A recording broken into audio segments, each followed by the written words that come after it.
Modern computing హిస్టరీలో ఎప్పుడూ లేని ఒక మాసివ్ ట్రాన్స్ఫర్మేషన్ మన కళ్ళ ముందే జరుగుతుంది. ఏఐ బూమ్ గురించి మనం ChatGPT, Gemini, క్లౌడ్ ఇలాంటి ప్రొడక్ట్స్ ద్వారా డైలీ వింటూనే ఉన్నాం. కానీ ఎంటైర్ ఏఐ రెవల్యూషన్ లో బ్యాక్ బోన్ గా మారిన company NVIDIA. 20 years ago gaming and graphics కోసం ఫేమస్ అయిన NVIDIA టుడే ఏఐ ఇన్ఫ్రాస్ట్రక్చర్ లోనే one of the most powerful companies గా మారింది. ఫైనాన్షియల్ ఇయర్ 2026 లో NVIDIA $215.9 బిలియన్ రెవెన్యూ జనరేట్ చేసింది.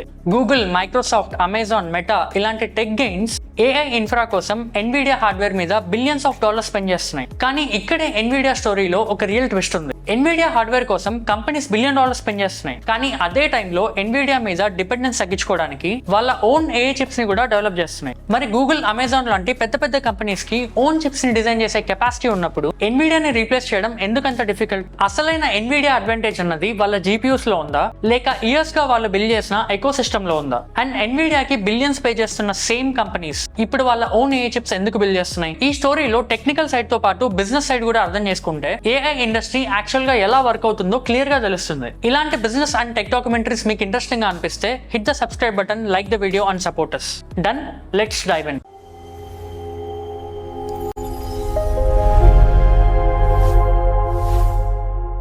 Chapter number 1, gaming to AI.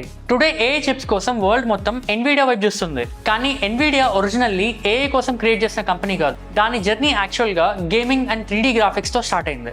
1993లో NVIDIAని gaming and multimedia market కోసం establish చేశారు. 1999లో company first time GPUs ని introduce చేసింది. అప్పట్లో GPUs యొక్క మెయిన్ గోల్ గ్రాఫిక్స్ ని ఫాస్టర్ అండ్ మోర్ రియలిస్టిక్ గా రెండర్ చేయడం. కానీ GPUs కి ఒక స్పెషల్ అడ్వాంటేజ్ ఉంది. థౌసండ్స్ ఆఫ్ క్యాలిక్యులేషన్స్ ని ప్యారల్ గా ప్రాసెస్ చేయగలవు. ఇనిషియల్ గా ఇది గేమ్స్ అండ్ గ్రాఫిక్స్ కోసమే యూజ్ అయినా అదే క్యాపబిలిటీ ఇప్పుడు ఏఐ కంప్యూటింగ్ కి వాల్యుబుల్ గా మారింది. 2006లో NVIDIA CUDAని ఇంట్రడ్యూస్ చేసింది. CUDA అనేది NVIDIA క్రియేట్ చేసిన ఒక సాఫ్ట్వేర్ ప్లాట్ఫామ్. దానివల్ల డెవలపర్స్ NVIDIA GPUs ని జస్ట్ గ్రాఫిక్స్ కోసం మాత్రమే కాకుండా కాంప్లెక్స్ కంప్యూటింగ్ టాస్క్ కోసం కూడా యూజ్ చేసేలా ఒక ఆప్షన్ ప్రొవైడ్ చేశారు. ఆ ఒక్క డెసిషన్ వల్ల NVIDIA గేమింగ్ అండ్ గ్రాఫిక్స్ నుండి ఏఐ వర్క్లోడ్స్ లోకి ఎంటర్ అయింది. తర్వాత 2012లో డేటా నుంచి ప్యాటర్న్స్ నేర్చుకునే AlexNet అనే ఒక ఏఐ మోడల్ NVIDIA GPUs ని యూజ్ చేసి ఇమేజ్ రికగ్నైజేషన్ లో బ్రేక్ త్రూ రిజల్ట్స్ ని అచీవ్ చేసింది. ఆ ఒక్క రిజల్ట్ తో ఏఐ మోడల్స్ కి GPUs అన్నవి ఎంత యూస్ఫుల్ గా ఉంటాయో ఇండస్ట్రీ మొత్తానికి క్లియర్ గా అర్థమైంది. అలా ఏఐ యొక్క ఇంపార్టెన్స్ పెరిగే కొద్దీ NVIDIA టెక్నాలజీకి ఒక కంప్లీట్లీ న్యూ ఆపర్చునిటీ ఓపెన్ అయింది.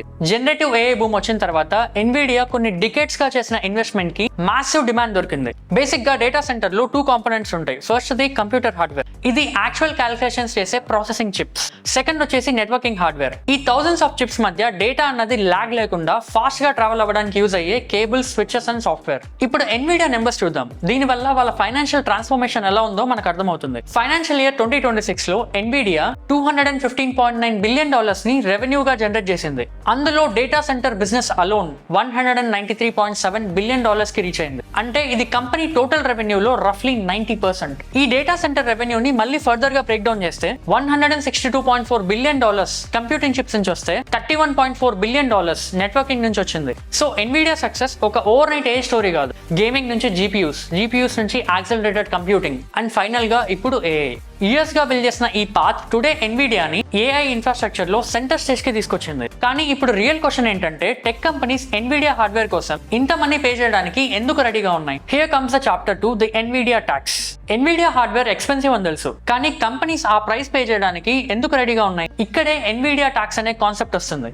NVIDIA కి పే చేసే ప్రీమియం ని జస్ట్ GPU ప్రైస్ తో కంపేర్ చేయలేం. ఒక ఏఐ సిస్టమ్ ని యాక్చువల్ గా రన్ చేయడానికి టోటల్ గా ఎంత స్పెండ్ అవుతుంది అండ్ ఆ మనీకి ఎంత యూస్ఫుల్ ఏఐ అవుట్పుట్ వస్తుంది అన్నది చాలా ఇంపార్టెంట్. అందుకే companies total cost of ownership ని చూస్తాయి. అంటే ఒక యాక్సెలరేటర్ చీప్ గా ఉండొచ్చు, కానీ దాన్ని ప్రొడక్షన్ లో డిప్లాయ్ చేయడానికి software changes, optimization and engineering work ఎక్కువ అయితే ఆ ఇనిషియల్ సేవింగ్ క్విక్లీ డిసపియర్ అవుతుంది. అలాగే power consumption and hardware utilization కూడా ఫైనల్ కాస్ట్ ని ఎఫెక్ట్ చేస్తాయి.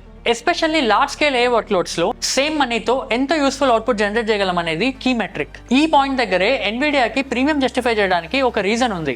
Mature software and optimize tools వల్ల కస్టమర్ వర్క్లోడ్స్ ని ఫాస్ట్ గా డిప్లాయ్ చేసి హార్డ్వేర్ ని బెటర్ గా యూటిలైజ్ చేయగలిగితే జీపీయూ ఎక్స్పెన్సివ్ అయినా కూడా ఓవరాల్ ఎకనామిక్స్ అనేది బెటర్ గా ఉండొచ్చు. కానీ గూగుల్, అమెజాన్, మెటా లాంటి కంపెనీస్ కి స్కేల్ అనేది చాలా డిఫరెంట్. వాళ్ళు billions of A work loads ని రన్ చేస్తున్నప్పుడు ప్రతి వర్క్ లోడ్ మీద చిన్న సేవింగ్ ఉన్నా కూడా ఓవరాల్ గా మాసివ్ అమౌంట్ మిగలొచ్చు. అందుకే ఎన్విడియా మీద ఉన్న డిపెండెన్స్ ని తగ్గించుకోవడానికి వాళ్ళ ఓన్ కస్టమ్ ఏ చిప్స్ ని డెవలప్ చేస్తున్నారు. In fact every company has its own custom A chip designing. Google has its TPUs, AWS has Trainium and Inferentia, Meta has MTIA and Microsoft has Maya. So custom chips ని develop చేయడం large companies కి ఒక logical step. కానీ ఎన్విడియాని replace చేయడం అంత simple కాదు. ఒక జీపీయూని వేరే చిప్ తో రీప్లేస్ చేయడం ఒకటి, కానీ ఎన్విడియా చుట్టూ బిల్డ్ అయిన ఎంటైర్ ఎకో సిస్టమ్ ని రీప్లేస్ చేయడం completely different challenge. And that takes us to the next part. ఎన్విడియాని యాక్చువల్లీ రీప్లేస్ చేయాలంటే ఏం రీప్లేస్ చేయాలి? Chapter 3, the lock nobody sees. Answer లో బిగ్గెస్ట్ పీస్ 2006 లో ఎన్విడియా రిలీజ్ చేసిన CUDA. లాస్ట్ 20 years లో CUDA సిస్టమ్ చుట్టూ libraries, optimised kernels, developer tools and engineering expertise అనేది బిల్డ్ అయ్యాయి. Imagine a big tech company which is using Nvidia hardware for many years to run their work loads. So developers CUDA and it's existing libraries ని use చేసి coding చేసి ఉంటారు. Existing A software and tools ని Nvidia GPUs కోసం optimise చేసి ఉంటారు. And teams కూడా setup తో ఇయర్స్ గా వర్క్ చేసి ఉంటాయి. ఇప్పుడు సడన్ గా హార్డ్వేర్ రీప్లేస్ చేయాలంటే జస్ట్ ఒక చిప్ ని ఇన్స్టాల్ చేయడం కాదు, ఎగ్జిస్టింగ్ సాఫ్ట్వేర్ ని అడాప్ట్ చేయాలి, వర్క్ లోడ్స్ ని మళ్ళీ ఆప్టిమైజ్ చేయాలి, పర్ఫార్మెన్స్ ని టెస్ట్ చేయాలి అండ్ ప్రొడక్షన్ లో ఎవ్రీథింగ్ స్టేబుల్ గా వర్క్ అవుతుందా లేదా అని వాలిడేట్ చేయాలి. So that is actually the real switching cost. ఎన్విడియాకు ఉన్న అడ్వాంటేజెస్, కాంపిటీటర్స్ చిప్స్ ని ఫాస్ట్ గా బిల్డ్ చేయగలరు, కానీ ఇయర్స్ గా ఎన్విడియా హార్డ్వేర్ అండ్ సాఫ్ట్వేర్ చుట్టూ బిల్డ్ అయిన code, tools and engineering expertise ని వేరే ప్లాట్ఫామ్ కి షిఫ్ట్ చేయడం అంత ఈజీ కాదు. కానీ CUDA అడ్వాంటేజ్ కూడా పర్మనెంట్ అని చెప్పలేం. ఇండస్ట్రీలో సాఫ్ట్వేర్ లేయర్ గ్రాడ్యువల్లీ హార్డ్వేర్ నుంచి సెపరేట్ అవుతుంది. Open source projects like Triton and open XLA developers కి సేమ్ ఏఏ సాఫ్ట్వేర్ ని డిఫరెంట్ హార్డ్వేర్ ప్లాట్ఫామ్స్ కి అడాప్ట్ చేయడం ఈజియర్ చేస్తున్నాయి. AMD ROCm అని ఇంకో open source software stock. Nvidia GPUs కి CUDA సాఫ్ట్వేర్ ప్లాట్ఫామ్ ఉంటే AMD జీపీయూస్ కి ROCm ఉంది. ఈ రెండింటికి ఉన్న మెయిన్ డిఫరెన్స్ ఏంటంటే CUDA అన్నది ఎన్విడియా వల్ల ఓన్ సాఫ్ట్వేర్ ఎకో సిస్టమ్, కానీ ROCm అన్నది ఒక ఓపెన్ సోర్స్ ఆల్టర్నేటివ్. సో ఈ టెక్నాలజీస్ మెచ్యూర్ అయ్యే కొద్దీ ఎన్విడియా నుంచి వేరే యాక్సలరేటర్ ఆర్ వేరే చిప్స్ కి షిఫ్ట్ అవ్వడం ఈజియర్ అవ్వచ్చు. And that gradually reduces CUDA's advantage. అంతేకాదు గూగుల్ అండ్ అమెజాన్ లాంటి కంపెనీస్ కి ఇంకో మేజర్ అడ్వాంటేజ్ కూడా ఉంది, దట్ ఈస్ స్కేల్. వాళ్ళు మాసివ్ వాల్యూమ్స్ లో ఏ వర్క్ లోడ్స్ ని రన్ చేస్తారు. సో ఒక్క వర్క్ లోడ్ మీద చిన్న కాస్ట్ తగ్గినా ఆర్ పర్ఫార్మెన్స్ ఇంప్రూవ్ అయినా ఆ స్కేల్ లో బిలియన్స్ ఆఫ్ డాలర్స్ సేవింగ్స్ గా మారొచ్చు. అందుకే కస్టమ్ చిప్స్ డెవలప్ చేయడానికి వాళ్ళకి స్ట్రాంగ్ ఎకనామిక్ రీజన్ ఉంది. Next chapter number 4, when custom chips make sense. ఈ కస్టమ్ చిప్స్ ని ఎందుకు బిల్డ్ చేస్తున్నారో గూగుల్ ని ఎగ్జాంపుల్ గా తీసుకొని చూద్దాం. Google's TPU or tensor processing unit, ఇది గూగుల్ డిజైన్ చేసిన ఒక custom AI chip. TPU strategy అన్నది US నుంచి నడుస్తుంది. ఇందులో భాగంగా ఐరన్ వుడ్ అని వాళ్ళ 7th generation custom AI chip. ఇది లార్జ్ స్కేల్ ఏ మోడల్స్ కోసం స్పెషల్లీ డిజైన్ చేశారు. ఒక సింగిల్ ఐరన్ వుడ్ సూపర్ పాడ్ లో 9216 చిప్స్ వరకు ఒక సింగిల్ లార్జ్ కంప్యూటింగ్ సిస్టమ్ లాగా కలిసి వర్క్ చేస్తాయి. కానీ ఇక్కడ ఇంట్రెస్టింగ్ పాయింట్ ఏంటంటే గూగుల్ వాళ్ళ కస్టమ్ TPUs తో పాటు ఎన్విడియా వల్ల GPUs ని కూడా యూస్ చేస్తుంది. అంటే అన్ని వర్క్ లోడ్స్ కి ఒకే టైప్ ఆఫ్ చిప్ ని యూస్ చేయకుండా వర్క్ లోడ్స్ ని బట్టి డిఫరెంట్ హార్డ్వేర్ ని యూస్ చేస్తుంది. సేమ్ ఇదే లాజిక్ అమెజాన్, మైక్రోసాఫ్ట్, మెటా కూడా ఫాలో చేస్తున్నాయి. కానీ ఇక్కడ కస్టమ్ చిప్స్ కి ఒక ఇంపార్టెంట్ లిమిటేషన్ ఉంది. ఒక కంపెనీకి same workload massive scale లో ఇయర్స్ పాటు రన్ అవుతుందని క్లియర్ గా తెలిస్తే only then designing a custom chip will make sense. Upfront investment cost ఎక్కువ అయినా సరే ఆ స్కేల్ లో long term better cost or performance ని అచీవ్ చేయొచ్చు. కానీ ఎవ్రీ ఏ వర్క్ లోడ్ ఇలా ప్రెడిక్టబుల్ గా ఉండదు.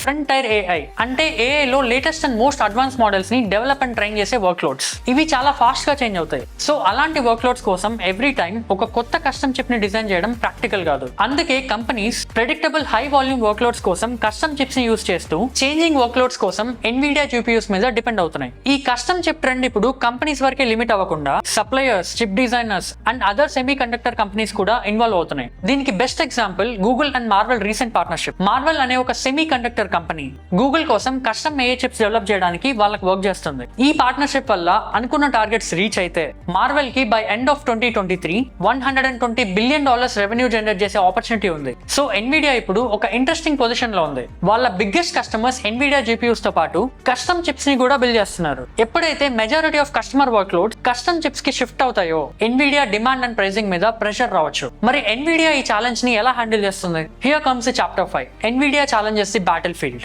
NVIDIA జస్ట్ ఫాస్టర్ GPUs ని బిల్డ్ చేయడం లేదు. AI సిస్టమ్ స్కేల్ అయ్యే కొద్దీ థౌసండ్స్ ఆఫ్ యాక్సిలరేటర్స్ ని కనెక్ట్ చేసే fast networking and interconnects కూడా ఈక్వల్లీ ఇంపార్టెంట్ అవుతాయి. ఒక చిప్ అన్నది ఎంత పవర్ఫుల్ గా ఉన్నా డేటా కోసం వెయిట్ చేస్తే కంప్యూటింగ్ పవర్ ఫుల్లీ యూటిలైజ్ అవ్వదు. దీన్ని సాల్వ్ చేయడానికి NVIDIA మెలోనాక్స్ అనే ఒక కంపెనీని అక్వైర్ చేసుకుంది. ఆ అక్విజిషన్ తర్వాత InfiniBand, Spectrum X Ethernet and NVLink లాంటి networking and inter connect technologies మీద NVIDIA అగ్రెసివ్లీ ఎక్స్పాండ్ అయింది. ఫైనాన్షియల్ ఇయర్ 2026 లో నెట్వర్కింగ్ రెవెన్యూ మాత్రమే $31.4 బిలియన్ కి రీచ్ అయింది. ఇది ప్రీవియస్ ఇయర్ తో కంపేర్ చేస్తే 142% గ్రోత్. ఇక్కడే NVIDIA అప్రోచ్ ఏంటన్నది క్లియర్ గా కనిపిస్తుంది. లార్జ్ AI సిస్టమ్ లో చిప్స్ ని కనెక్ట్ చేయడానికి high speed inter connects and networking చాలా అవసరం. NVIDIA ఆ ఇన్ఫ్రాస్ట్రక్చర్ లేయర్ లో స్ట్రాంగ్ గా ఉంటే కస్టమర్ ఏ చిప్ ని యూస్ చేసినా కూడా NVIDIA ఎకో సిస్టమ్ ని స్కిప్ చేయడం అంత ఈజీ కాదు. సో NVIDIA కాంపిటీషన్ ని GPU వరకే లిమిట్ చేయకుండా ఎంటైర్ AI ఇన్ఫ్రాలో తన పొజిషన్ ని స్ట్రెంథెన్ చేసుకుంటుంది. Final chapter NVIDIA paradox. And this brings us to the biggest paradox in the NVIDIA story. NVIDIA success పెరిగే కొద్దీ అది NVIDIA ని ఇంకా స్ట్రాంగ్ గా చేస్తుంది. బట్ అదే టైంలో వాళ్ళ కస్టమర్స్ కి ఓన్ ఆల్టర్నేటివ్స్ బిల్డ్ చేయాలనే రీజన్ కూడా పెరుగుతుంది. If AI spending keeps exploding, building their own silicon chips may be worth it.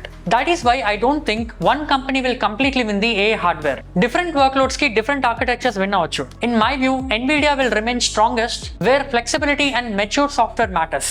In same way, custom silicon chips take a larger role in predictable and high volume workloads. Eventually, the metric won't be who sells the most GPUs, but how cheaply and efficiently useful AI can be produced. As per my opinion, NVIDIA advantage is real, but it will not stay permanent. Kani NVIDIA wala biggest advantage wala ecosystem. Hardware chips ని replace చేయడం easy, but వాళ్ళ ecosystem ని replace చేయడం easy కాదు. And it is also costly. That is why the real AI hardware war is not NVIDIA versus AMD or Google. NVIDIA dominance ని challenge చేయడానికి industry ఎన్ని strong alternatives ని build చేస్తుందో దానిపై depend అవుతుంది. సో ఫైనల్ గా మీ ఒపీనియన్ ఏంటి?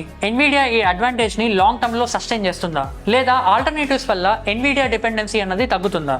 మీ ఒపీనియన్ ఏంటన్నది కింద కామెంట్స్ లో చెప్పండి. ఫైనల్ గా ఈ వీడియోలో షేర్ చేసిన ఇన్ఫర్మేషన్ లో మీరు ఏదైనా కొత్తగా నేర్చుకున్నామని మీకు అనిపిస్తే వీడియోని లైక్ చేసి సపోర్ట్ చేయండి. ఇలాంటి బిజినెస్ అండ్ టెక్ డాక్యుమెంటరీస్ కోసం ఛానల్ ని వెంటనే సబ్స్క్రైబ్ చేసి బెల్ ఐకాన్ ని ట్యాప్ చేసి పెట్టుకోండి. So that's it for the today video guys. Thanks for watching till the end. Next వీడియోలో ఇంకో టాపిక్ తో మళ్ళీ కలుద్దాం. Until then signing off. For you bounce before you go, hit that button, let me know. Join the vibe. Don't forget to hit subscribe. Hit the bell to join the crew. Never miss a thing that's new. Like the video